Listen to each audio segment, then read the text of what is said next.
Welcome back to the show. Russ Evans with you. Golf Exchange presented by the Honda Classic as we make our way towards 11 o'clock this morning. And joining me now on the line is TJ Shewart, founder of the South Florida Amateur Golf Tour. Good morning to you, TJ. Hey, Russ. Thanks for having me. Really pleased to be on. Look forward to chatting with you. Absolutely, as do I. I want to get into all the specifics about this brand new South Florida Amateur Golf Tour, which is debuting this year, 2012. But before we get into all those specifics and the framework for the tour and the schedule, just give me a basic idea for your background, your playing career, and what led you to form this South Florida Amateur Golf Tour. Basically, my background is pretty deep in golf and very deep in amateur golf.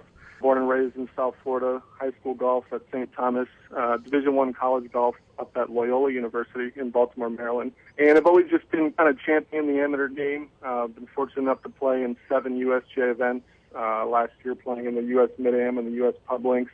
Been involved in the Broward County Amateur down here. Again, been fortunate enough to win that event twice. And so I'm a guy that really wants to just be a part of amateur golf, wants to play it, wants to grow it, and, I'm excited about the opportunity I think we have in front of us down here.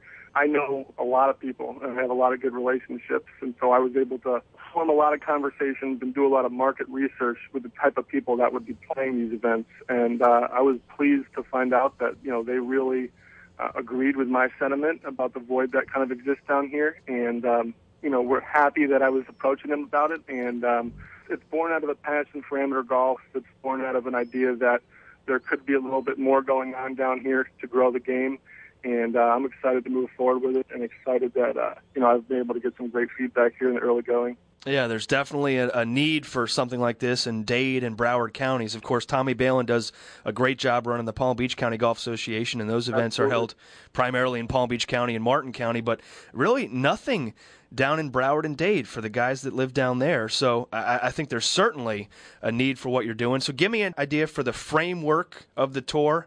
How many events are we talking about? What type of events? How are they set up? And then where will they be and when will they be? Basically, our model is to be complementary. You mentioned the Palm Beach Association, and certainly they have a great organization.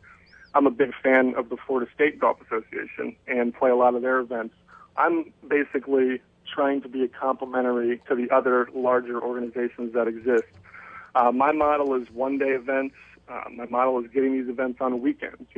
We want maximum participation, and we know that there's other priorities other than golf out there for people. So people are busy during the week. They want to get out and play golf on the weekend. Perfect. That's when our events are.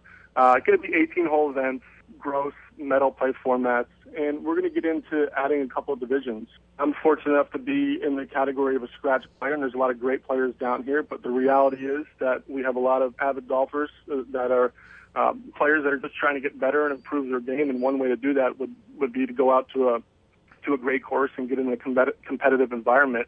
Right now we're looking at 6 events so far. The situation is very fluid, and I'm continuing to work to schedule out a full series for 2012. But as I mentioned to you earlier, scheduling is certainly a big priority of mine. I want to avoid other events. I want to stay away from certain holidays and U.S. Open weekends and whatnot. So I've picked my spots, and we're going to start out and build it that way. And then obviously, one big thing is where are you playing? And again, I'm really pleased to have garnered great relationships with some of the better clubs down here in the Broward County area.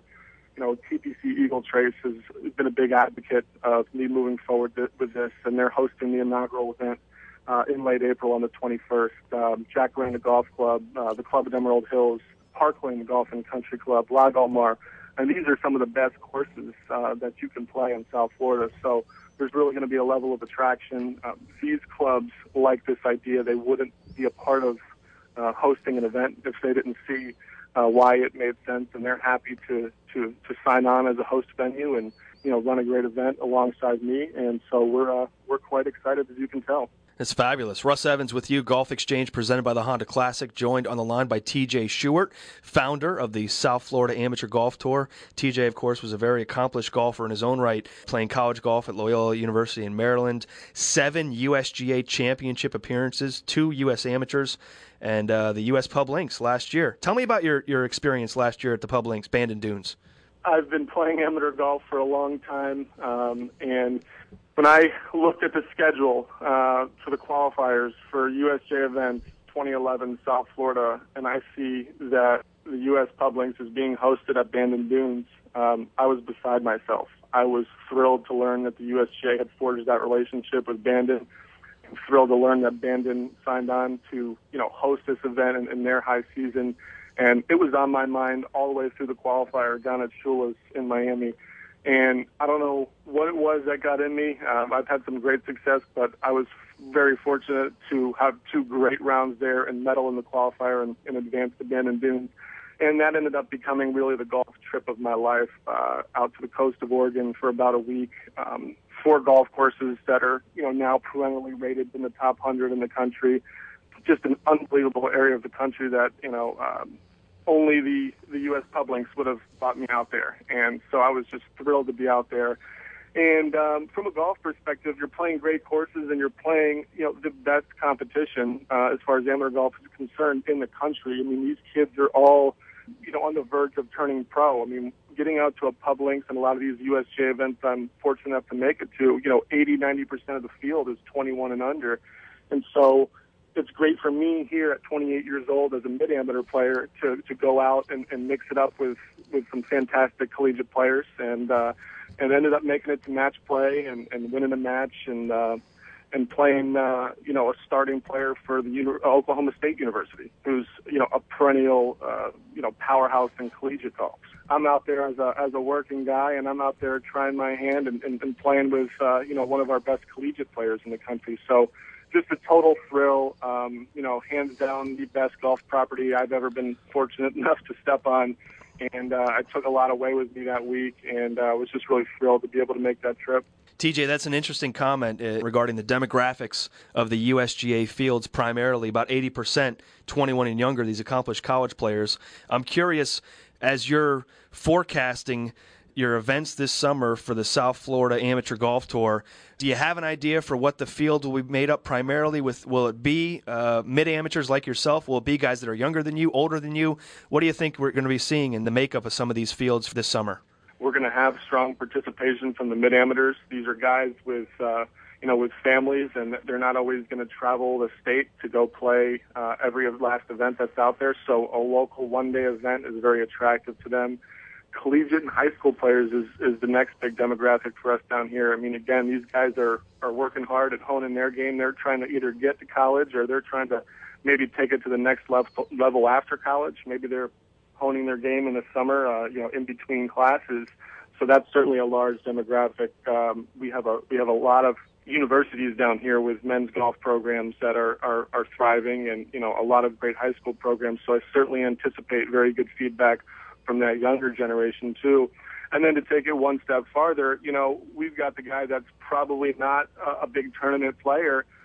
Maybe he plays on the weekend with his buddies, and for a lot of the reasons and the challenges that exist with amateur golf, we all know from the consumption of time and money and days away from work and all those variables, there's a lot of people down here that, would be inclined to play something if it was more local. So the guy that's maybe a single-digit handicap, or maybe he's a 12 handicap, but he wants to get out and play a great course and advance his game. He's going to have that option too. So one of the reasons I'm proud of the way that this has been laid out is we're really able to touch a lot of players, from the more advanced player to the weekend golfer. We're able to reach out and tell these guys that we've created a forum for them to play a great local course and compete and try and advance their game and have a great time while doing so. TJ Stewart, the founder of the South Florida Amateur Golf Tour, joining us on the line this morning. Russ Evans with you, Golf Exchange Radio. South Florida Amateur Golf Tour, a new amateur circuit in South Florida consisting of a series of one-day 18-hole amateur competitions at some of the area's finest courses, focusing on the Dade and Broward locations. The kickoff event for this summer's schedule, April 21st at TPC Eagle Trace in Coral Springs. Jacaranda Golf Club will be hosting an event, as well as the club at Emerald Hills, Lago Mar Country Club, and Parkland Golf and Country Club. The website for more information, www.sfamtour.com. That's www.sfamtour.com. Good stuff, TJ. Good luck with everything this summer. Again, it's the South Florida Amateur Golf Tour. sfamtour.com is the website. And I look forward to getting down there and playing one of these events perhaps this summer. Thanks so much for joining us this morning, TJ. Absolutely, Russ. It was a pleasure. Thank you.